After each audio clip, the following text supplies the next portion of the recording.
Hello, everybody, and welcome to the Dead Duck Film Club podcast. I'm Sebastian. I'm here with Mark from Rambling Cinema. How are you doing, Mark? I'm doing very well. How are you?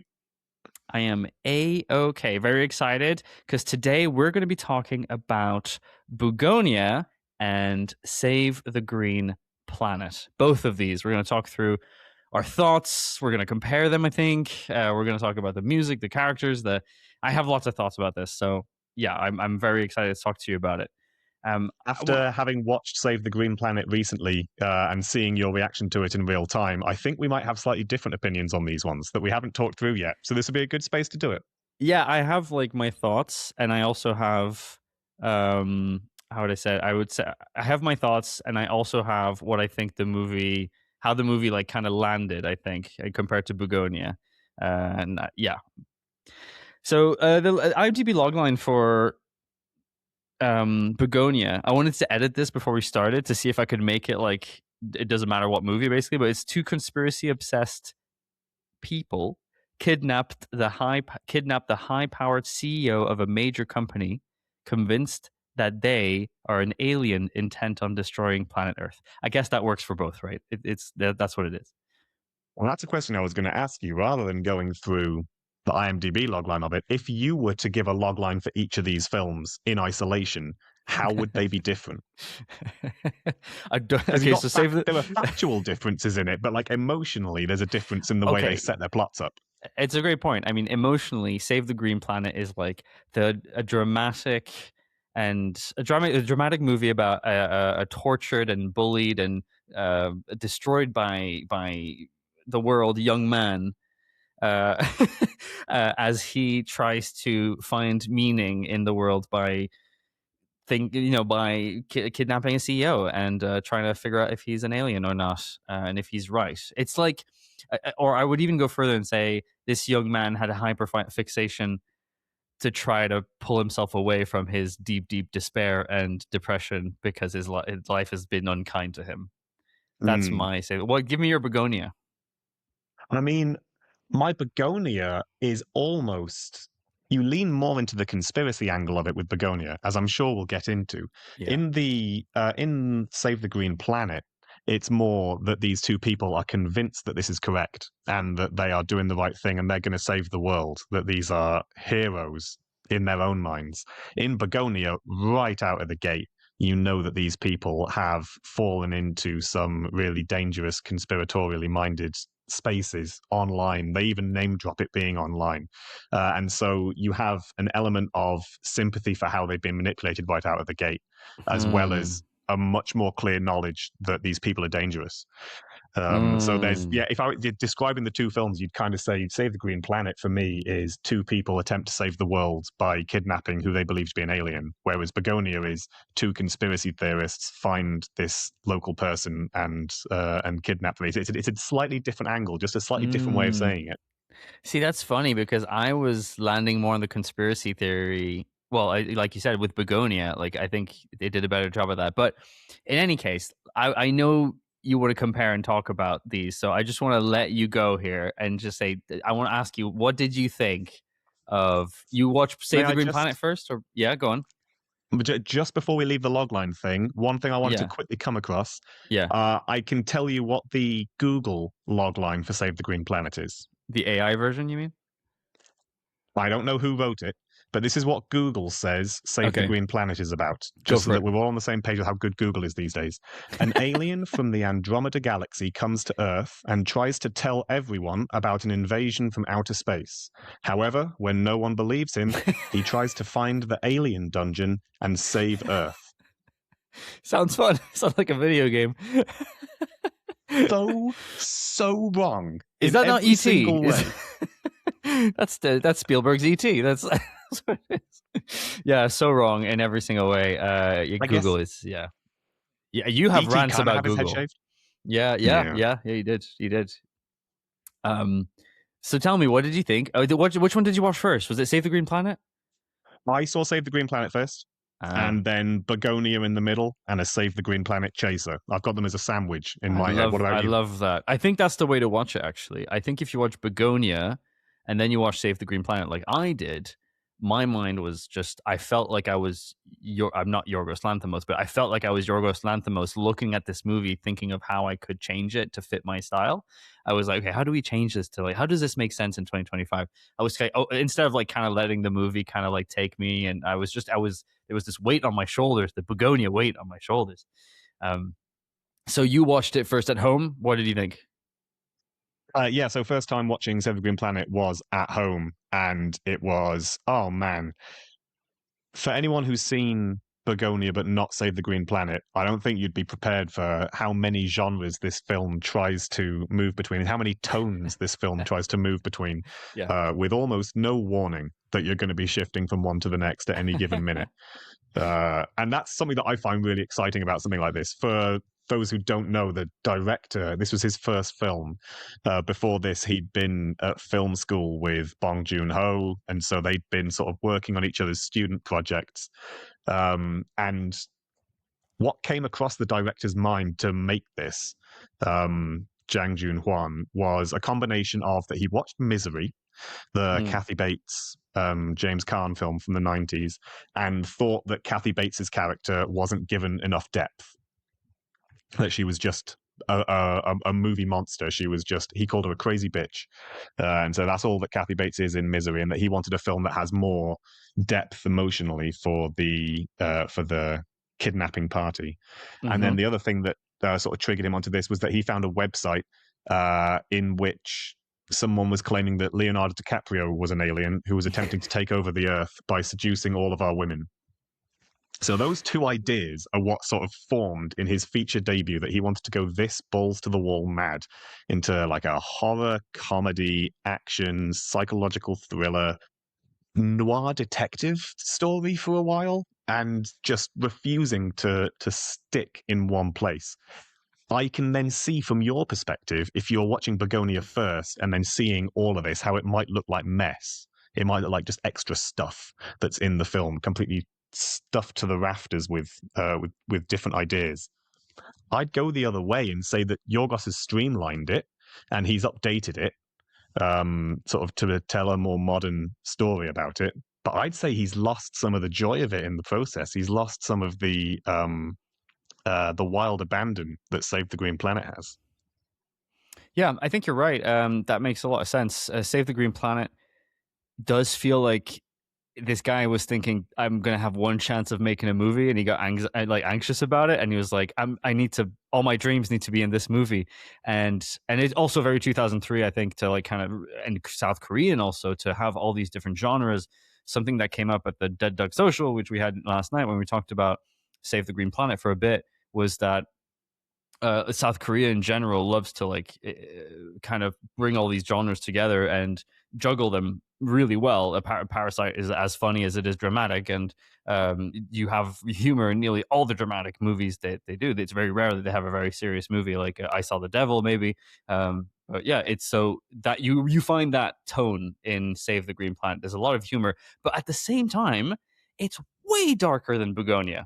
If Bugonia is the film student or the art student who just came out of school and has a lot of knowledge and is like gonna apply it to like this script or whatever. Bugonia is that uncle that you have like under the bridge, you know, like who drinks and who is really loud and who's aggressive and he's full of anger. That's what Save the Green Planet is to me, compared to like the more refined Bugonia and more palatable, if I'm honest, Bugonia, and more pleasing to look at, Bugonia. But you also have to keep in mind that Save the Green Planet is a movie from 2003, where you have these.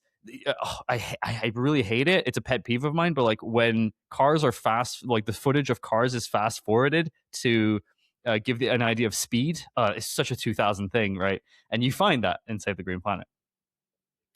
Feels of its time when you see that opening intro sequence with like a punk rock version of Somewhere Over the Rainbow. The camera is spinning around upside down, and it's all had sort of the frames removed to speed up the footage, and it's an ugly aesthetic. It's that kind of Crank, or that to an Crank, extent a yeah. little bit of a Guy Ritchie kind of vibe to some parts of it, and like, it's an aesthetic that I didn't particularly like at the time.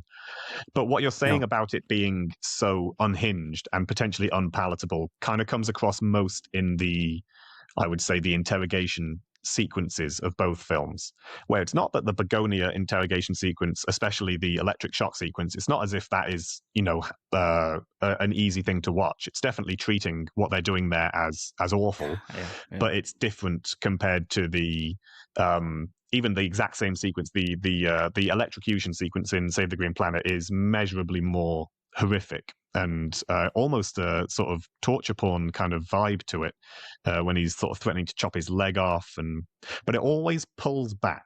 That's the thing about Save the Green Planet. In those moments where he looks like he's about to do something where you think that's going to be too far, when he's threatening to shove that thing up his jacksie to get up into his intestines, and you think, yeah, don't put that on screen. They don't actually do that. And equally, when Mm, he's talking about the three places that you're going to have to put this antihistamine cream to stop him from contacting his mothership, and mm, there's immediately a dick joke in there. A lot of juvenile humor in this. A lot of mm.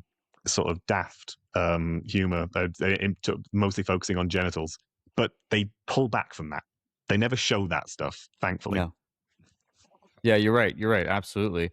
And I was one of the notes I had was like how the main characters are, they're propulsed by this idea that the CEO is an alien for sure, but they're very different actually. Lee, I remember his name, Lee from Save the Green Planet. Green Planet is a much more. He's tortured, and you get a lot of the reasons why he's tortured, kind of black on white. You in Bugonia, you have these flashbacks, and you have these weird dream sequences with the mother, which keep you guessing, keep you thinking like, what does this guy have an issue? What happened to his mom? That kind of stuff. In Save the Green Planet, which something that I didn't love was that the fact that you just get a full on sequence of the mother die. She, she did these trials and she's in a coma, and he lost a lover in a factory, and he was bullied as a kid, and his dad was abusive, and we see all of that like really clearly, um, which really drive home this idea that he is very tortured and messed up. And you even have this dream sequence in Save the Green Planet where which actually was, I don't know if the jarring is the right word because I loved it, but you have this sequence where he kicks like the ass of this bully, and he does like these kung fu moves. Do you remember that in front of the shop? Yeah. And I was like, this is Kung Fu Hustle. This is like Yes. ridiculous Kung Fu moves. And so for a moment, I was like, is this real? Because it's very like, this is happening now. But it helps the story in letting you know that like Lee, that's what he aims to be. That's what he wants to be. He wants to be loved inside. He wants to be this hero, and it's just not happening. And then it's paid off really with the sequence with his mother while she's ill, where his version of what his mum's saying to him is that he's going to save the world and he's going to be this amazing person. But then you have the pullback and reveal that she's just in this coma and she's not saying anything at all. And he's clearly a man who has a lot of delusions. Oh, see, I But didn't this is catch that. kind of I didn't catch that it oh was a yeah, delusion. I thought she was actually, because I believe in Bugonia, oh man, maybe it was a delusion too in Bugonia, but I think she was also a conspiracy theorist. And you're kind of like, oh, this is where he gets it from, but I could be wrong. yeah, delusional characters in both, I would say. But it's interesting to compare to the Park Chan-wook films that we were talking about before, where he's Okay. been taking some Western source material, like in No Other Choice, and then translating it into South Korea to make an equally valid point about the sort of state of his own country. Where this is kind of the opposite thing. I'd heard that the director set that house up in, say, Save the Green Planet to be this sort of like ex-coal mining house thing because the material was making him think about the coal strikes in the 70s and how they were Oh, aggressively wow. put down by the government, which Okay. again comes up later in part of the film, and as the alien, as it is. Spoilers for both films. He is an alien, or she is an alien in both films. Um, as he learns more about Lee's life, he sort of learns that he has this horrendous, really difficult time of it through the government strikes and or the government Yeah. suppression of strikes. Yeah. That's how it was in South Korea, and then you move it into America, and it's kind of subtly handled, really, that that what's happening to Jesse Plemons' mum in that is that she was a meth addict, and that the drug treatment that she was on was supposed to be reversing that, and that the drug trial failed to deal with that. It's different elements of working class oppression in both, and how that feeds a conspiratorial mindset. It's really interesting to be able to transplant something from one culture to another and see ultimately the same issue in both places, which is that there's widespread apathy towards the plight of the working class, and that it's driving people into conspiratorial wormholes. I also really like the fact the I really like I think it's interesting the way that you have the CEO in 2003 and versus the CEO in 2025 or whatever, right? Where the CEO in 2023, it's 23 2003, sorry, I remember thinking that's what CEOs were. They were mean to people, and they thought, they thought they were above everybody, and they would talk down to people like, "You can't talk to me this way." I'm not paying you this, and yada yada. And then the modern CEO is a health nut, is young and peppy, and is also really out of touch. Where she gives everybody she meets, she's like, take the time off, like take the day off. Like she tells that to the guy who's the valet, and he's like, I don't think I can. You know what I mean? Uh, Like he's looking around like, I don't think I can just leave. And she doesn't understand. She's like, oh, she just leaves, which is Out of different. touchness. Yeah, for sure. The way she talks to the to her captors as well, when she's I was constantly gonna trying to bring it use up. this sort of business language, it's so I beautiful. even therapy language, nearly in a way, like of Yeah. like, I hear you, and we're gonna create a dialogue. And Hmm. I love that Jesse in Bugonia really has an aversion to that. He's like, this is how everybody talks to me, like this dialogue bullshit. And he also works in kind of like a packing factory, right? So you can imagine the kind of lifestyle, and the people around him and stuff like that. And he's so sick of it. He's so sick of that facade. Um, so yeah, super interesting stuff there. It's working class oppression on both sides. But if I was Mm. to compare those two films, one of the reasons that I find Save the Green Planet to be a more interesting expression of these ideas is the way that those characters are portrayed. I would say that Save the Green Planet is really, it's on the side of Lee and Suni. Really, it's believing in them, and it is sort of, and you as an audience are following them. This song, the motif throughout it is "Somewhere Over the Rainbow," Mm. which is this beautiful, earnest song about believers and following your dreams. That's kind of the mindset that it's trying to put you in. Whereas Begonia, from the off, from that first interrogation sequence, it is immediately apparent that these two people are dangerous and that they are and that someone needs to stop them, but nobody is. That we're just being left. There's no police like there is in Save the Green Planet. We're just being left with these people. And as a musical comparison, rather than Save the Green Planet, rather than sorry, Somewhere Over the Rainbow, when they're torturing Emma Stone, it's now Nimrod. That's the way that the film treats those people. It treats them like they're idiots, which I'm not sure that I Ooh. appreciate, given that this started from a point of saying, well, Kathy Bates doesn't have enough um, character development in Misery. So that's where it started from. And I think that Save the Green Planet achieves that. And then Begonia doesn't really have it. That's a really interesting take. I don't know. I still felt for Jesse Plemons' character and his cousin. I still felt like really bad for them because I felt like I looked at them and I was like, look at what the world has done to you, more than I felt towards Lee, who I just couldn't get on his side. I think it's because of the torture porn aspect of some of these scenes and in Save the Green Planet. Like it's very gruesome and it's very visual, and he is really determined to do this. And I don't know, it felt really gratuitous, I guess, compared to in Bugonia, where you kind of unpeel the layers of society that have created these two characters. And there is also a vague mention of maybe like sexual abuse from the cop played by this comedian that I really like. And I did like that quite a bit, that like those whole scenes were played for laughs for sure, but they do also tag into the idea that like it's not just the corporate world, it's like also his childhood was probably a bit messed up, and his parents were meth addicts, and he spiraled. And also, something that I preferred about Bugonia was the fact that it was really restrained. It kept a lot of the information very close for a better payoff. And I'll never be able to know if Save the Green Planet has a better payoff, because you go into Save the Green Planet, and if you've seen Bugonia, you go into Save the Green Planet thinking he's an alien. Also, very unsubtle about the alien stuff in Save the Green Planet. But maybe that's just because I watched Bugonia. I was looking for those things. You know what? I'm not sure. I think you're right, actually. When I saw Save the Green Planet for the first time, there's the same scene in both films, which is the one where the CEO finally says, "Okay, fine, I am an alien," and then lays this out and says, "Oh, we came here and we killed all the dinosaurs by mistake, and then we built Atlantis," and it goes through this kind of conspiratorial jigsaw puzzle, sort of putting every single kind of conspiracy together to form the truth of what's going on. When I saw that in Save the Green Planet for the first time, there was no doubt in my mind that he was telling the truth and that he was, in fact, and this was finally him saying, "Yes, I am an alien," and it wasn't a ploy. Emma Stone's performance, it must be said, I is was gonna bring it up. fantastic I was gonna in bring it up. Begonia. You're right on the nose. Keep going. Keep going. It's like I feel the same way. It's when she does basically the same exact dialogue in Bugonia, there's such a double layer to it. And I really don't know if this is her finally speaking the language of the people that she is stuck with.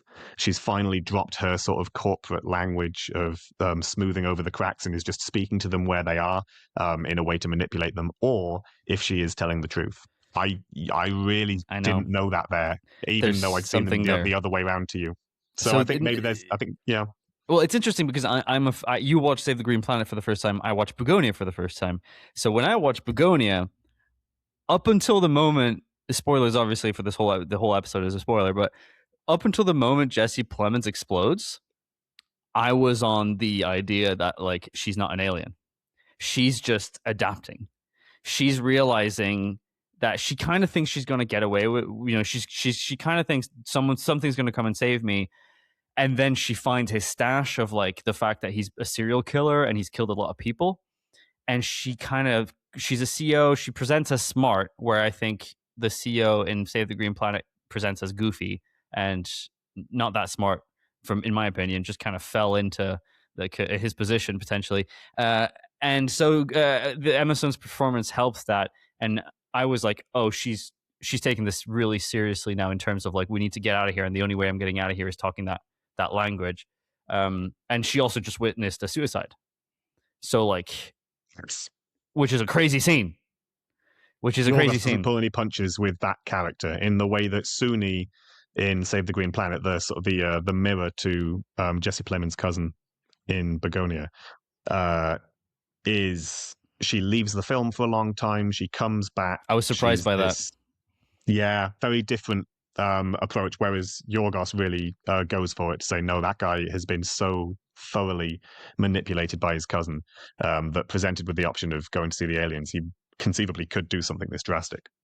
Yeah. It's a brutal scene, and there is some element of him treating those characters with a little bit of sympathy there to say that that's how much these people have been failed by everybody around them.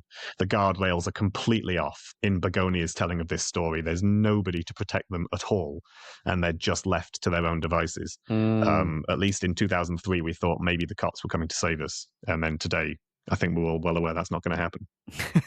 Yeah, it's a good point. I think when you get to that moment towards the end, Bugonia keeps you guessing through the calculator, in my opinion. When she pulls out the calculator, I'm like, she's faking it. She's doing her best. Like she's just trying to like gain time. Where in Save the Green Planet, we've gone through the when he is in the truck explaining space and stuff. You have this whole montage, and that's the thing that I don't like about Save the Green Planet is all these goddamn montages that explains these things to you, and you get a lot of people talking to you about what's happening, and you're like, okay, we're back on the truth of the movie or whatever. So in Bugonia, it's also played for laughs, this calculator mode, and he's like, what's taking so? She's like, I can't remember the code, and you're like, you're just faking this right now. And then he blows up, and then you're still like, she got away with it, we're good, she survived.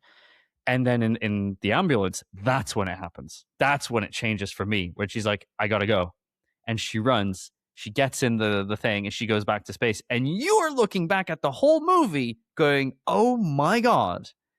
This way, it's a good rewatch. I think also like she actually didn't remember the code for the calculator. She was doing her best to gain time. And also, I really like.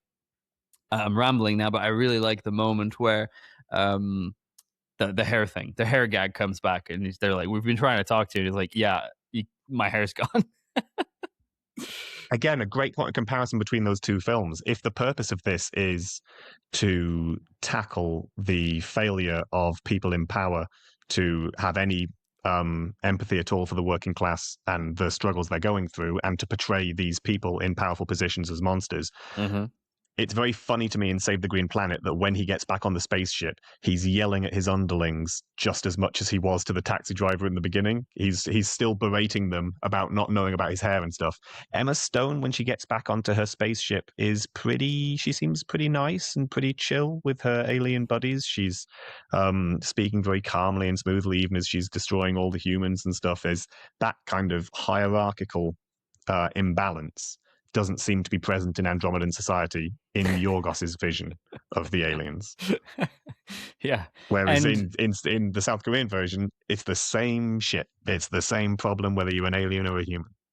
I'll give the Save the Green Planet one thing though, is that I was awestruck, levitating even when we got the 2001 Space Odyssey Yes. moments. I thought that was the image of the guy connected to with the umbilical cord to the totem, I guess, or the whatever that is also present in 2001. Oh, I just It's thought that was beautiful. great. It's actually really pretty, and I was like, wow, that's amazing.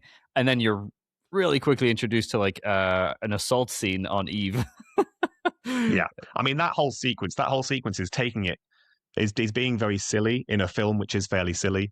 And Yeah. of course, then the least silly thing in the world is to include Vietnam War and Holocaust footage directly into this sequence, which, as you say, also has that sexual assault sequence in it with Adam and Eve. I It's don't know if that's it's silly. Did you crazy. find it silly? Yeah, go on. Oh, and it's just the tonal whiplash to like in a scene which is talking about Noah's Ark and Atlantis and the dinosaurs, to then suddenly go, yep, well, here's just a shot of Hitler. We're just going to include this. This episode's immediately getting taken down now that I've said it. We talked about rape. That guy. The And guy. the guy, the mustache guy, the Charlie Chaplin fan. Yeah, I mean, at the same time, it's kind of we do get pummeled with like humanity bad, humanity awful. But not even 10 minutes later, um, you have the TV in space showing the best of humanity, which is where the Mm, best moments of his childhood. And I think that is kind of like the message, I guess, that's of that ending anywhere, is that our society ruins people, not people. It's not people themselves that are bad. completely agree. And that's a very positive message for a film like this to be sending in both versions of it. Both versions do have that these people are tragic figures who have been failed by the society around them. Yeah, but I think that Save the Green Planet. Oh, actually, do I believe that? Does it do it better? I don't know. I I don't think think it does. maybe it's just a bit more on the nose. Bugonia makes you feel sad that this is the situation for these people. The house is sad. The cousin is the most. I mean, oh my god, such a sad situation. I mean, when they get, I absolutely love this scene. Jesse Plemons, come on. When they do the castration, the chemical castration, I just love that scene. I don't know if it's like Yorgos Lanthimos just people complaining that his movies are too horny, so he's like, all right, listen, we're just gonna cut the balls off this, or Oh, if it's something that in the script, I don't know, but yeah. I was literally thinking while watching it, is this the only Yorgos Lanthimos film I've seen that doesn't have weird sex in it or some form of weird sexual dynamic? Um, but I guess that's it, isn't it? It's a very literal castration of the main characters, and it's those really outlandish and those really alarming things that they're doing to themselves that makes Begonia so relevant to the present day. That there's just Absolutely. nobody to stop these people. Um, uh, and while we're on this angle of it, I just want to briefly talk about the music because I think I'd forgotten how great the Save the Green Planet score was while I was watching Begonia, because the Bugonia score is just so outrageous. The Bugonia score is so powerful. I feel like I don't need to watch the film. I could turn the visual off and just listen to the music, and I would get the vibes of every scene just from that the Yerskin Fendrix, I believe his name is, score. It's so aggressive, and it's so over the top. But then when I came back to watching Save the Green Planet afterwards, it's really, really similar vibes in Save the Green Planet. I was thinking about that opening sequence with the slideshow, the photograph slideshow, and you have this beautiful, like hyperbolic, melodramatic score of the high drama that's being put on screen. Great Yeah, sequence. two beautiful scores. Yeah, I Great mean, sequence. the score for Save the Green Planet is very 2000s. Like I remember in the 2000s, like the best thing since sliced bread for me was like rock covers of popular songs.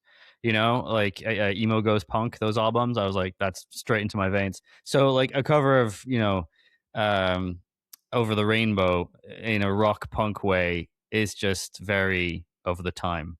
And I think Mm. 10-year-old me would have loved it. Now I found it extremely jarring, but but it does set the tone of like we're silly, we're a bit silly, we got a message, but we're a bit silly. Strap A in. bit silly, but a bit earnest. It's a little bit of both, and that song coming back so much throughout the film really makes it the linchpin. Yes, Somewhere Over the Rainbow. It was the cover from the sorry, the Wizard of Oz. I think there was the cover that it was sung Mm. for that. Well, that's the original song, maybe potentially. Sorry, I should know this. But anyway, yeah, really good, really good. And Begonia has Green Day and Nimrod and everything else. It is also quite impulsive, aggressive. There's a lot of speed also to Begonia in some ways. Like there's that fantastic scene where she convinces them to she convinces the main character to is it Windex or like wind freeze or like something like that? It's the blue wind freeze Oh to yeah, yeah, and antifreeze. Yeah, antifreeze. Thank you. And in Save the Green Planet is Ben something benzene. benzene. And so that is actually not a shot for shot remake, but this is something that is in both movies. Both Hmm. movies have this, and they both kill their mother, and then they come back and I would say in Begonia they make it real explicit that he definitely killed it's his mother. blue. In Save the Green, oh, it's blue. He's injecting it directly into her drip. Then she waits for a while. Then she starts to convulse, and it's horrible. Um, in And he's Begonia, you could praying. almost be Sorry, he's forgiven for praying next to thinking, the bed. He's like, please, please, yeah, please, please, please. it's Heartbreaking. a very emotional scene. In Save the Green Planet, you could almost be forgiven for thinking that maybe she just died as he got there or something, and it didn't quite work out. Like they kind of skim over the fact that he definitely killed his mum Yeah, um, as part of this. she was brain dead. And both, that's just reminded me, both CEOs also kind of have that moment of like, we did everything we could. But Save the Green Planet has the guy's like, we give you so much money, which probably isn't true, but we gave you all the settlement and all that. And I can't remember exactly what happens in Begonia, but I think it's something a bit like that, but maybe a bit less. Or A lot softer. She's like, we didn't give you nearly enough. I can you're see that if you right. let me You're go, right. I will definitely. Yeah. You're so right. Similar with Yeah. the language, where it's this kind of softer, more uh, persuasive approach. Very, very 2025. Um, and yeah, I mean, we also get this montage in Bugonia of the two of them getting ready, the workout regimen, where they're both like they're both out of shape and they're just following this. It's also, I think that's very 2025 of like these Instagrammers that wake up at 3 a.m. and I wake up at 2:45. Well, I wake up at 2:30. You know what I mean? Of these kind of like, you need to better yourself. You need to stay Mm. focused. And they just take it to the max and they're like, you need to get chemically castrated. But you're not that far off from like influencer culture, I swear, because one day someone will come out with like chemical castration is the best thing because you'll get a six pack or something. Um, if Being told how to be alpha by the most beta men on the planet. I just think if some of these influencers that have such big followers said chemical castration is the way, oh my god, you'd get a lot of it. If Goggins came out, he's an ultramarathon runner, like a lot of people follow that guy. Yeah, that would happen. So anyway, very, very much of the moment, and also funny. Also funny. That's the funny aspect of things, watching them work there, but also sad because you have the main character taking advantage of his cousin, but he's kind of like the father for this cousin. They have this weird relationship where they're excited for each other, but obviously the cousin is on the spectrum, and there's like he's autistic. There's some difficulty there understanding what's going on around him, which makes things even sadder, but also extremely authentic. What did you think about the second characters, the partners, I guess, in both movies? Yeah, Suni is kind of portrayed as Simple. quite submit yeah, a bit simple, you're right. Yeah, quite submissive, and manipulated through a sort of a firmer touch, I guess, manipulated through actively being told what to do by her husband and sort of very much buying into what he's going for. Whereas with the cousin in Bugonia, you got to shout out that performance while we're here, by the way. I don't know who that actor is, but phenomenal. Hope I see him in more stuff. Obviously, it'd be hard to. I mean, it's difficult to get people sort of roles that are going to really fit perfectly. But this is just a phenomenal role for him. Yeah, Uh, so it's a quick touch about that. Yeah, Lanthimos said that he wanted a non-actor basically, and to kind of ground the movie in realism, because you've got Emma Stone, you've got Jesse Plemons, like you're watching a movie, and that character kind of so like brings like kind of solidifies things to be more in the moment and like real. And he does, like you say, amazing performance. phenomenal performance, and it is the watching him get manipulated in that way, knowing that it is coming from a place of a health condition of neurodiversity. Like it's very very sad. It's extremely sad in Begonia, and I guess Begonia holds that tone more consistently. It's more consistently tragic and sad compared to the unpredictable tone of Save the Green Planet from any one scene to the next. But that's what I'm here for. Yeah, I think when towards the end when there's that scene where unfortunately he kills himself, the cousin, he portrays sadness really really well. It just you're believing it, and there were so many scenes in Bugonia where I was like covering my eyes, like oh no. There was a lot of oh no, you know what I mean? Oh not oh, oh my god, not this, which were really sad. On a lighter touch, we have two scenes also which are similar. One scene which is the same in both movies, which is the cop coming to the house, and there's the CEO under the floorboards. Now, that to me is like the perfect encapsulation of why I prefer Save the Green Planet to Begonia is the difference in those two scenes of the cop coming to the house. Where the cop coming to the house in Begonia is um there's some tension there with the CEO under the floorboards, and I think that's the sequence where the cousin has the gun down there, and it's leading up to that moment, and then it does culminate in both films in the death of the cop. But the difference, the sort of peaks and valleys in tone that you get in Save the Green Planet, where the tension of that cop being in the house is treated like Jake Gyllenhaal at the end of Zodiac, A hundred finding out percent. there's a cellar in this person's house. Like it's really really horrendously tense. But then also they then break out into this kind of jovial evening where they're drinking together, and even that then starts to go into uncomfortable directions as the guy starts talking about aliens and bringing that book out. Whereas bringing the book out in Begonia kind of feels like it's just because it's something that happened in Save the Green Planet. It's not organic out of the conversation in the I've same way. definitely had people talk to me that way though, of like they shift the conversation and like, have you read this book? And then they try to get you to read a book, and I'm like, oh no. Have you heard of Scientology? Have you Yeah, a heard of little. It Jehovah's feels like Witnesses? that. It feels like that. Yeah, our Lord and Savior Jesus Christ. And then you get towards the end of that scene, and the sort of honey inflected killing of both cops is very, very different from one film to the next. Where Save the Green Planet, the cop is shooting individual bees out of the sky Funny. before he gets caked in them like Nick Cage in Wicker Man. It's ridiculous. Whereas in Begonia, they kind of treat it like the honey is just like a little part of the scene. It's not particularly like Looney Tunes logic craziness like Save the Green Planet is. And for Save the Green Planet to be able to encapsulate all of that in a single film without feeling like it's a complete mess, it's only a partial mess. Mm. Is That's where I find a lot of the joy of Save the Green Planet. I think Bugonia is has does it interestingly because in Bugonia the death of the cop is so brutal. It's just kind of reinforcing this idea that Jesse is dangerous. Jesse, the character of Jesse Plemons, is dangerous and a killer. We don't know that he's a serial killer, and when you find out, it hits a lot harder than when in Save the Green Planet, where you're like, yeah, this guy's crazy. Like, I'm not surprised he's killed all these people. It makes a lot of sense, and it's also a very similar scene. We look at these films in very different ways. He's not crazy in Save the Green Planet. He's a believer. He's saving us all.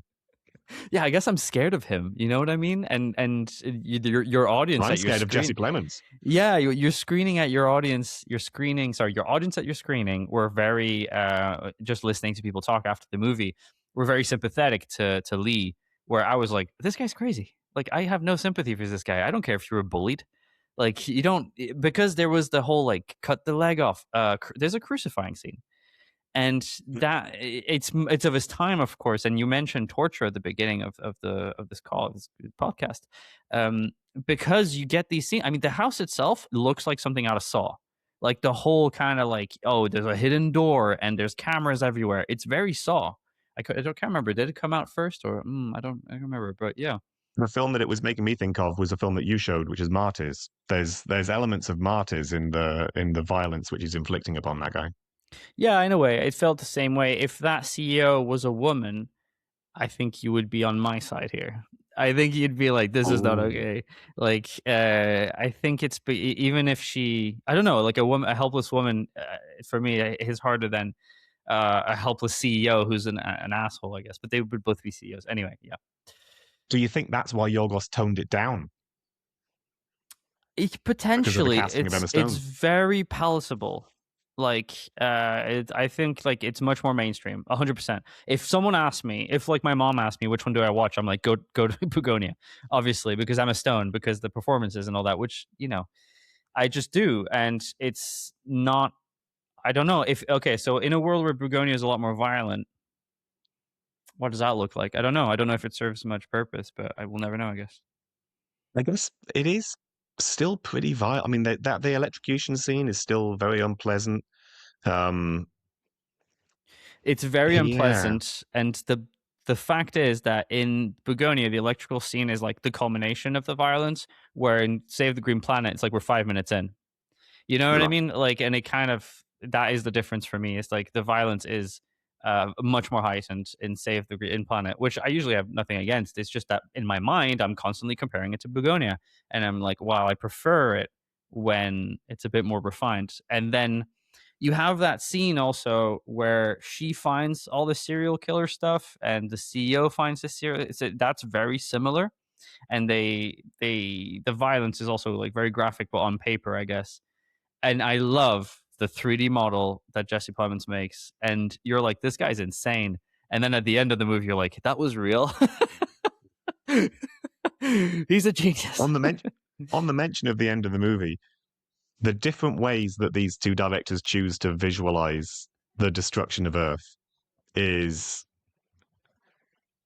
I'm not even sure what to say about the difference. Whoa. It couldn't be any more different between the sort of the almost beautiful way of Emma Stone popping that bubble, and then the whole credits playing, or the pre-credit sequence being this montage of just dead bodies littering the planet, but the rest of Yes, the thank you planet for is bringing that saved up. and the Yeah. bees are back. It's this kind of gorgeous, like the virus has been removed and the planet can recover, whereas in Save the Green Planet, just detonate, just destroy the whole thing, remove it. It's too late. We've ruined it. Yeah, it's very, kind of James Cameron, or maybe like just a Transformers kind of movie, just the kind of explosion you'd expect of, or Armageddon, I guess, where it's again much more, I guess, subtle in, or pretty in, and there is like something beautiful, I think, to those lasting shots in Bugonia where people are dead. It's COVID all over again. But Yeah, it is kind of COVID adjacent. You're right. Yeah, yeah, yeah. yeah, Just like the empty streets, and the empty whereas streets, Save the yeah. Green Planet is a real fuck it ending. Save the Green Planet is like, we're done. The film's finished. Blow up the planet. Move on. And I wonder if they added the TV to kind of hammer home, like, because they might have watched a cut without the TV, and they were like, "Ah, this is really dark. Like, can we?" remind people that humanity is worth saving. While in Bugonia, they're like humanity is the problem, in a way. You know what I mean? It's Mhm. unredeemable, um, which is yeah, it's pretty good that way. I wish we had a 2001 scene in Bugonia. I think that would have been really cool. But I could picture Yorgos doing that. yeah, I feel like that would be right up his street. Or absolutely. Um, so let me think. So yeah, we've done the cop scene. Um, so he did the job, also dead end jobs. I don't think Lee has a job. He kind of lives off the in a The mountain. money that the CEO gave him. Yeah, good point. Actually, which is yeah funny. Would you abduct a CEO? Would you do that if they hurt your family? Would you abduct the CEO of whatever company you're working for? I mean, he's literally saving the world. It's hard to why would you not abduct a CEO? That's the question that I have. Yeah, no, for yeah, that's good. That's probably. I wonder if I'd have the. I think there's the whole alien thing also, which is kind of bonkers, but it makes the movies in both in my opinion, it's great. And I don't think you get a Bugonia without Save the Green Planet in a way. Like it really paved the way for Bugonia to then be able to jump off that point and make Yorgos Lanthimos put his stamp on it, which he has. Yeah, this is the kind of um, remake that I'm not sure what I'd call it. Maybe a cover, like in the way that you'd have like a cover of Somewhere Over the Rainbow. Is this like Yorgos Lanthimos's cover of Save the Green Planet? But It's those a are really usually different unsuccessful. approach. Yeah, those are usually bad though. Mm. Like most American remakes are terrible. Well, Uh, that's why I'm trying to not call it a remake because it's definitely not just no, repeat exactly what the last one did. no, It changes so much in a way that, like, even if I don't think all of the changes work, there's definitely a real vision to the sort of the social satire that he is trying to put in play and the criticisms of the current system and the sort of the changing it for making it specific to the culture that you're moving it into rather than just repeating what worked in the last one. So that's why I'm trying to not.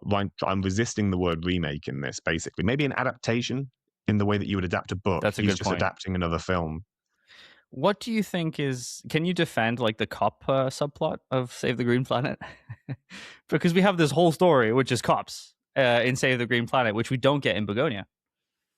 Can you defend Can you defend the cop subplot of Bugonia? That's the one that I think needs defending. In Save the Green Planet, that's an absolutely classic approach to this, is that, the institutions are True. trying, but they're not working, but there's this renegade, two renegades in this case, of different generations who are also trying. To me, that is a very sort of 2003 um, view on the world, that there are institutions which are trying, and there are good people within those A hundred institutions that percent. are trying. 100%. Um, yeah. And when you look at Uh, Begonia, you're like, institutions are a failure. This are guy they even is, there? yeah. How can this guy be a cop? Yeah. It's right under There's his no nose. suggestion that that cop is like looking through hospital records Yeah, or trying to fight. Like, there's absolutely no suggestion that any of that's going on. He's literally just coming round so that he can have um, cake have cake and clear his and apologize conscience. Yeah, slash hang out with the guy he used to we don't know molest molest as a potentially. child. Yeah, Yeah. yeah, it's true. They're very different in that aspect of things where you have a very traditional cops detectives. That's why I brought up Zodiac when we talked about it right after the movie. I was like, well, this reminds me of a South Korean Zodiac in a way of like, we need to figure out who the killer is, but you get to see what's happening in the killer's house when they're killing or when they're torturing and stuff like that. And you get this subplot of like, and comedy also, because like the lead detective for the cops is tiny. And that's fantastic. I love that. It's like Lord Farquaad from Shrek as a Yeah. detective, and then you have a very Korean kind of. They have to have a cool guy moment, which is the cool, I guess, like detective who's retired detective who works in a fish factory, and the kid comes to see him, and his fan basically in the police station comes to see him, and he's like, "Listen, I got these ideas," and the old guy's like, you don't know any, let me tell you about how this works, and he gets at this laptop and he's chopping fish. Very cool moment. I love that. And there's a great line in there when the detective, the grizzled older detective, is explaining his theory, where the young detective says, "That sounds like a bit of a hunch. Are you just kind of making that one up? Are you sure?" And the detective pulls out a scratch card and he says, "What are the odds of me winning this scratch card? It's 50-50, right? I'm either right or I'm wrong." And then he flips a coin to show that it's 50-50.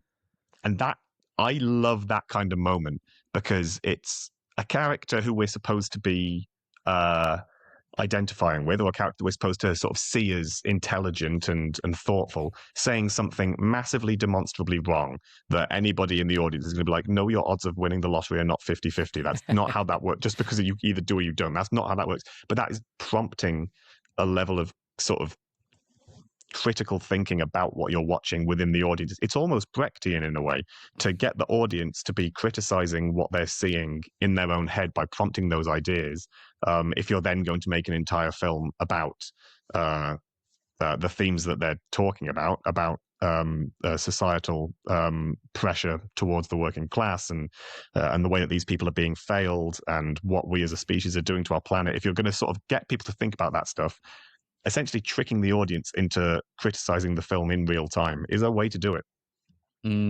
Yeah, it's actually a really good point. I didn't even realize that he's kind of telling the audience, you don't know if he's an alien, but it's 50-50. Could Yeah. be. Yeah, exactly. That's exactly he's saying. It's 50-50 this guy's an alien. No, it's not 50-50 he's an alien. No, he isn't an alien. But you're prompting that thought process in the audience. Yeah. And then there's this weird fight scene at the end where the three of the two main characters and then the CEO have this huge battle in the in that kind of like factory, I guess, and there's water all over the place and there's a huge claw. And that's kind of out there, isn't it? The huge claw It's is like a crazy. Wallace and Gromit arm at the end that's picking up Suni. It's crazy.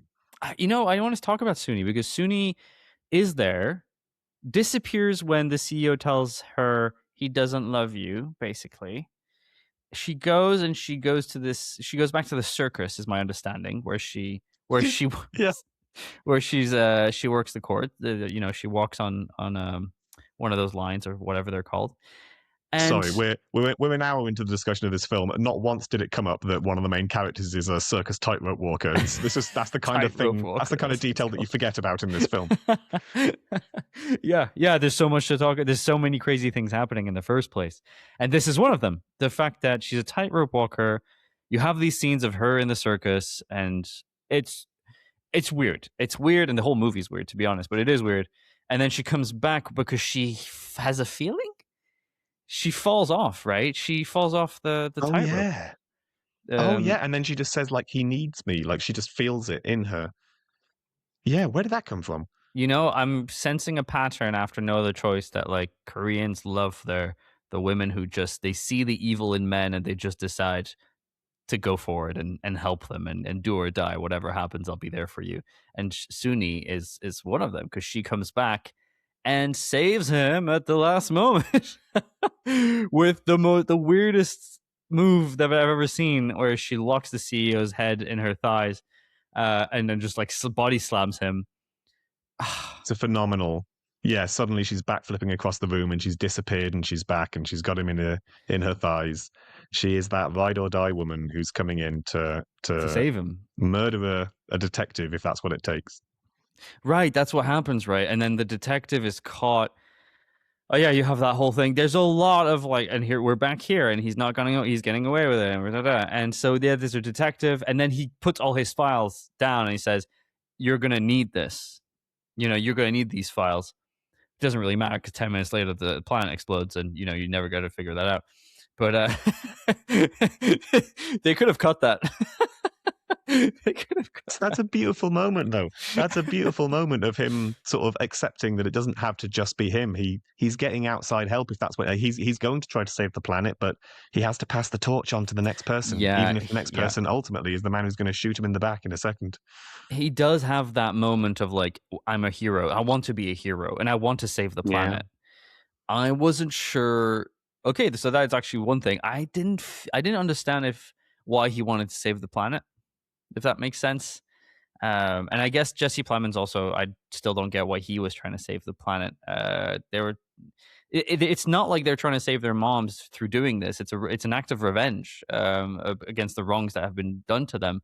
But Lee especially feels like I want to be a superhero and I want to help people just because of that little dream sequence where he's kicking the bully's ass.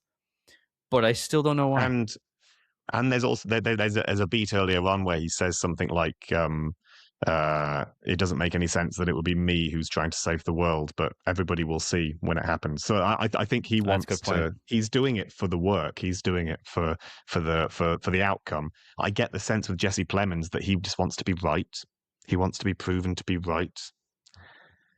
Mm, maybe, maybe, yeah, in a way, But then because again, he is going to go up there with a bomb vest on, so maybe he just wants to take them all out. I also, I also think that Lee also does that. Lee also has a bomb vest on. He gets Oh yeah, yeah. the He has a shazazzle bomb on the. Oh beat yeah, out of he him does. with Yeah. the bombs. Um, there, why not? There's there. I think also the Jesse Plemons character suffers from the fact that conspiracy theorists are much more prevalent since the internet boomed and ridiculed on a daily basis. So he has that baggage of like, I will prove you wrong. Where I didn't hear, well, I was 10, but I didn't hear much about conspiracy theorists in the 2000s. So I wonder, I think from actually, I'll tell you one thing. Well, I was going to say the first thing that I remember conspiracy theories, right? Like in my social circle, was that the 9/11. Well, we're definitely getting canceled now. The 9/11 towers falling was a conspiracy theory, like that they never fell. Whatever. He's going to That bring was this the up. first time. Yeah, And this is shot in 2003, so it's directly post 9/11 that film's it would be coming shot out. in And I probably guess it takes 2002, time. actually. Probably was. Yeah, I guess so. Yeah. And so it's really the birth of this modern version of that. But then, yeah, that in 2025 it plays so differently that you Yeah. feel the weight of the side eyes that Jesse Plemons is catching at dinner that he's trying to make up for by abducting people and murdering them. You can that sort of that sense of having a chip on your shoulder over your Mm. beliefs not being taken seriously. Whereas I don't think Lee gives two shits what other people think about his beliefs. He knows them to be right and he's fine with it. He's fine and he's not. He cares about what people think about him, considering he fantasizes about kicking the bully's ass in front of a group of people who clap him on. You know. I want to. The Yeah, round of applause after that, the round of applause after that fight scene is just amazing. It is a real, and everybody clapped, and I then you think. cut to the reality of him doing his best to buy drugs off this person. Yeah, there's also that drug thing. There's also this kind of. Is it like a? I don't know. Is it like some kind of message about antidepressants? Because that drug doesn't exist. If it does, I'd love to have some. And I wonder, like, what's that about? They create this drug, this idea that you take the pill and you feel better in 5 minutes. What's that about? It's crystal meth, right? They say it's crystal. They say it's doctor prescribed crystal meth. Oh, okay, that I exists. don't. Again, I don't know if that exists. I don't know if doctors prescribe you meth if you ask nicely enough and They say used please. to. We Yeah. used to be a better country. It Doctors used used to. Okay, so I do want to make you guess the Rotten Tomato scores for this. So Oh, here we go. we have the yeah, there you go. So we have critics and audience, right? So critics, we have 43 reviews for critics, and then we have all over 5,000 reviews for audience. So 43 critics for Save the Green Planet. What do you think that percentage is for the critics first? I bet. I bet that this one is going to be more audience than critics, and that later Begonia is going to be more critics than audience. So Okay. I'm going to assume that Save the Green Planet audience for the people, there's going to be a self-selection bias in who even watches this because the premise is so nuts. And I'll you take tell you one look one at the thing. poster. I'm very surprised by the amount of reviews on the people side. Over 5,000 reviews is pretty crazy. It's quite a lot. Yeah, I'm going to say it's like 85% audiences, but maybe 70% critics. Okay, so I'll go in that direction. Audience 87, so you weren't far. Very good. Critics 88. Way Oh, higher than you thought. really? Yeah, yeah, yeah. 43 reviews. These would be reviews from back in the day too. Yeah, these are reviews from 2011, 2007, 2006, 2005. Yeah, a lot of people love it for 88%. So obviously it did really well. Let's now this is a bit different now for Bugonia. Not in the ratings themselves, we're quite close to that. I'll give you that clue. But it is interesting the amount of reviews because suddenly a lot more critics in the world. 327 critics left a review for Bugonia, and only 1,000 people left reviews for Bugonia. Yeah, a lot less. It's weird, right? Really? More audience have watched or have left reviews on Rotten Tomatoes. You I know guess it's been why? around for a long time. Yeah, there's that. There's all those years, but I think also Save the Green Planet might be seen as a bit of a cult classic for Korea and even people outside of Korea. So it's Mm. a DVD special kind of thing, DVD favorite. It did very badly in its original run in Korea and then Wow, got a not second life surprised. after doing well internationally. Yeah, and sort of, came back home as the international champion. Really? Anyway, yeah, very strange run. Begonia, I'm going to kind of assume that there's been a bit of review bombing going on for a film in 2025 that says that conspiracy theorists are dangerous and they have to be stopped, but nobody's stopping them. I'm going to guess that there are some people out there, maybe Americans, who don't like that message. So I'm going to guess that this is a more criticky one and that the audience's one will be tanked a bit by that. So I would say critics is going to be like 91. Yorgos Lanthimos somehow, against all the odds, has turned into a bit of a critic's darling, and I don't know how it happened. The And favorite is then how it happened. audiences, I guess it is, yeah. And then audiences, I would go down to not that far. Let's say 83. Really good. So you said 91 for critics. It's 88. And then verified audience, said 83. It's 84. And but I'll give you a stat that's interesting is that there's verified audience and then there's all audience. And Mm, if you click on all audience, you have 77%, which means that there I we go. guess there's a lot of people who are just like going on to Rotten Tomatoes for the first time and being like, listen, the water's turning the frogs gay, and this is definitely a bad movie. This film disparages my belief that the Earth is flat. How dare they make fun of that? I think so. I think so. And I'm seeing a lot of positive reviews while I'm here. Like The Rip, 79%. Jesus, that's not a great movie. Anyway, okay, cool, cool, cool, cool, cool, cool. So, what's your best performance for both movies? Across both movies. Now Four, that's a four, four, question. four. I I'll go for four, but across both movies, Okay, do that I first would say then. best performance is the cousin in Begonia. Oh, that's good. Yeah, Um, yeah. Shout out to that guy. That's a phenomenal performance. He's amazing. First performance too. Yeah. Yeah, love those kinds of performances where you see somebody who you might not see in many films after this point, but they've just absolutely knocked it out of the park. The Sean Baker, if you Uh, will. yeah, absolutely. Yeah, very similar. And I guess Marty Supreme's got a bit of that going on as well.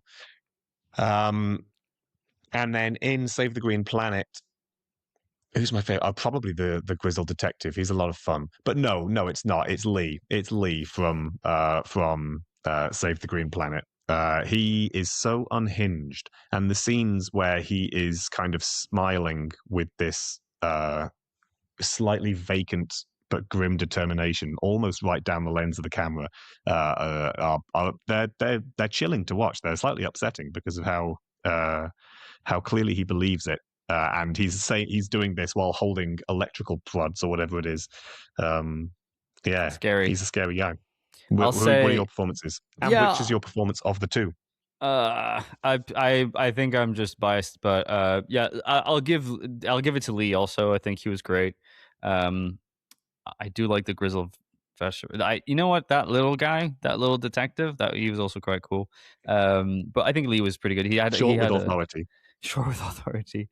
He had a lot. Lee had a lot to convey, and I think that the actor who played Lee had a lot to convey, and I think he did a good job. So yeah. It's got to be Jesse Plemons, and it's my favorite from Mm. both movies. For me, I think it's also because I've been itching for like a Jesse Plemons full performance, basically, where we just let this guy do his thing.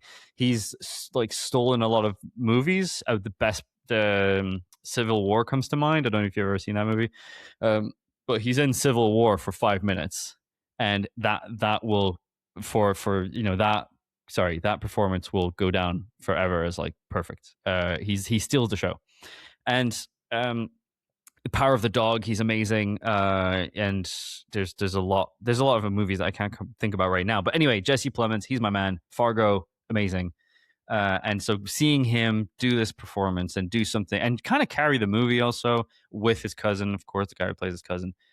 I just love it. I think he deserves an Oscar. He deserves an award for that performance, and I think he will get it eventually. I'm kind of bummed out that the Chalamet would get one and he wouldn't, if I'm honest.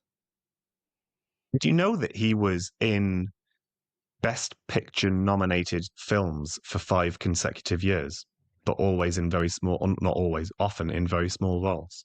So like, as a supporting, you mean, or just in just the Oscars in general? Yeah.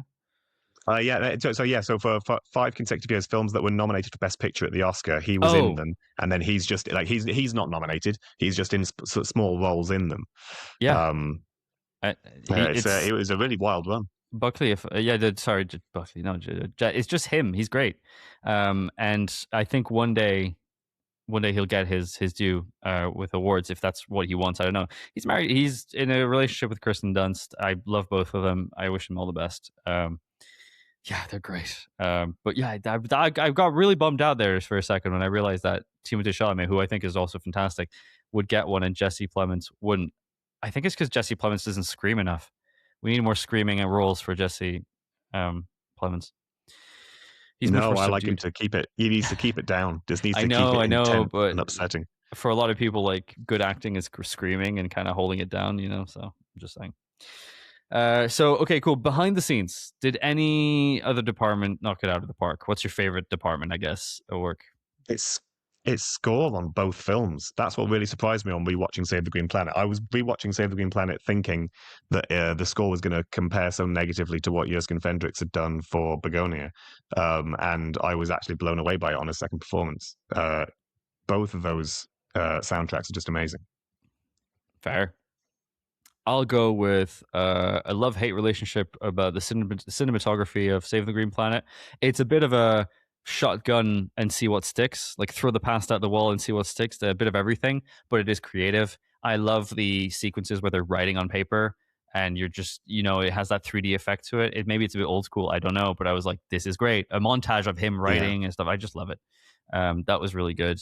And there's the shot of him getting stamped on the chest and it restarting his heart is pretty absurd. Yeah, but you know what? I was hoping he wouldn't come back. I was like, don't do that. You're going to bring him back to life. It tells you how much I loved that character. I was like, just fucking die. No. So there's the cinematography, and there's a bloody kung fu scene. Like, let's go. Like, inject more kung fu in all your movies. More martial arts, man. That's the best thing. Good martial arts, too.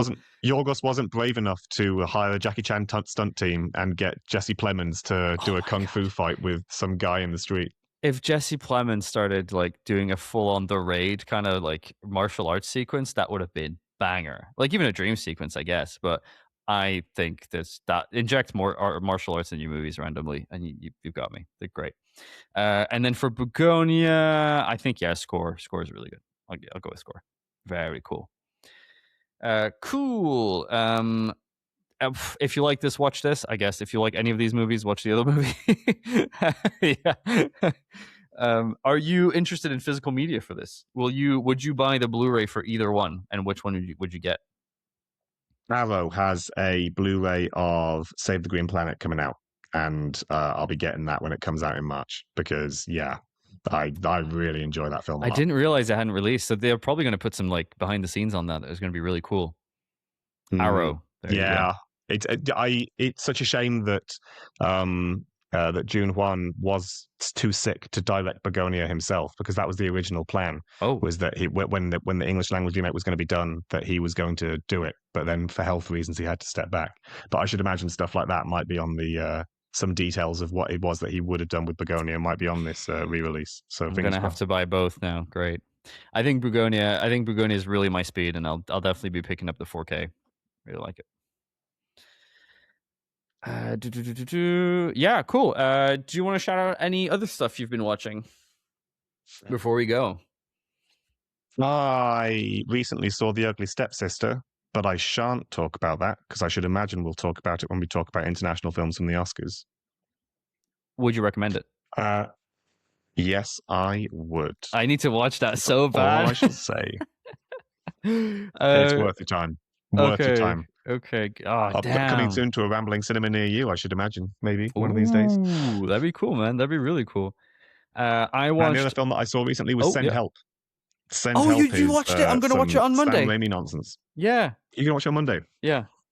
Good. Yeah. Sam Raimi nonsense. I mean, I like a bit of Sam Raimi nonsense. It's okay. Good. Is it a good laugh? Can I? Yeah. It's a great laugh. So it is. My description of that film is it's a bang average film which Sam Raimi is doing his best to drag it kicking and screaming into good.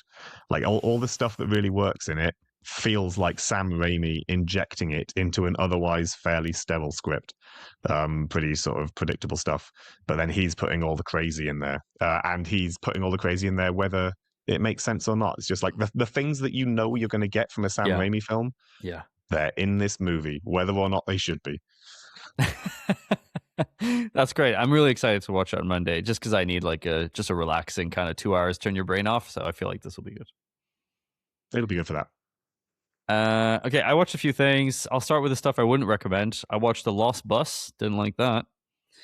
I watched The Rip. What's the no? Is that a Matthew McConaughey one? Is that what that is? Yeah. I really didn't like it. It's well rated too. But I just thought it was just awful. What's wrong with it?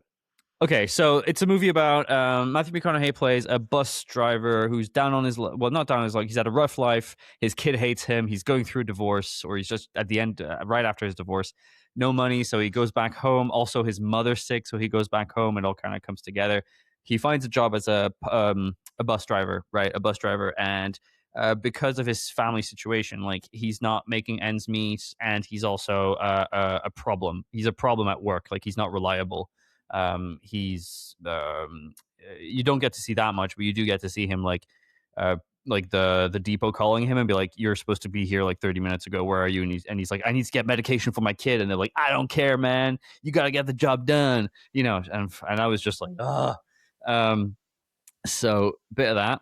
And then it's based on a real story of what happened basically in this town where the wildfires happened, and it's a disaster movie through and through, because it's one of those where like there's a bit of fire. Wow, that's never going to come over here. We've dealt with a lot of these. Okay, let's not do much. And then, my God, the wind has shifted and it's fire everywhere. And you're like, all right.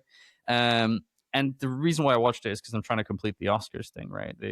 Watch every movie at the Oscars, and I think it's nominated for VFX. And this movie is very VFX heavy, and they are good for sure. I think, in my opinion, the VFX is really, really solid.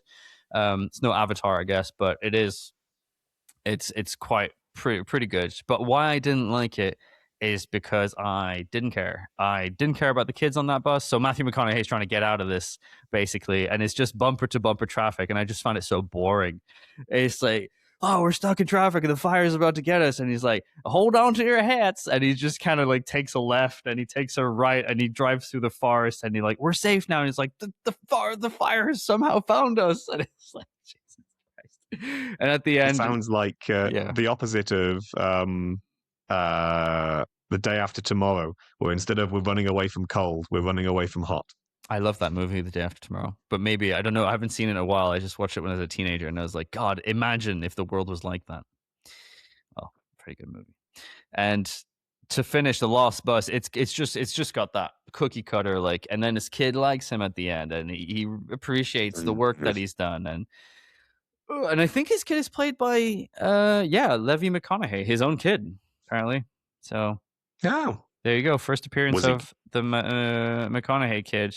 He has two scenes. The first scene is him at the beginning going, "I hate you, Dad," and the scene at the end saying, "I love you, Dad." So nailed it, dude. Well done. Can't wait to see you It's an in art. That counts as an art. Yeah, Interstellar 2 coming soon. I guess in 2030. I told you I watched K-pop Demon Hunters, so I'll. What else can I do? Want to talk about things? I did watch a short documentary called "All the Empty Rooms," which I really like. Mm. It's about a news guy who he's covered shootings, basically school shootings, his whole life for the news, and he was like the positive guy. So they would send him for like the positive spin at the end, like, "Hey, it's gonna be okay," stay safe and that kind of stuff. And he nice smile on him, yeah, very American. Um, Mm. and he kind of lost his soul doing that, and so Cool. Yeah. yeah, he finances this really his this personal project where he goes to all these different to the houses of a bunch of different people who've lost people kids in school shootings, and he goes with a photographer, and the photographer goes in there and takes pictures of the empty rooms that have been left the way they are for like 2 months, 5 years, 10 years somehow, and he interviews the family. In a way, it's not like a sit down interview, it's more like tell me about them. um, and I thought it's only 30 minutes long, which I thought was like a sweet spot, because you get the gist of it really quickly. It is sad, and it's sad, but yeah, it's just like that's how we should be talking about these events, rather than the kind of like, well, this was super avoidable. Not really. So yeah, there you go. Shine a spotlight on a what sounds like an absolutely ghoulish element of the media surrounding this. That there exists someone whose job is to put a light-hearted, uplifting spin on school shootings. That's not something I'd heard of before. But that is horrendous.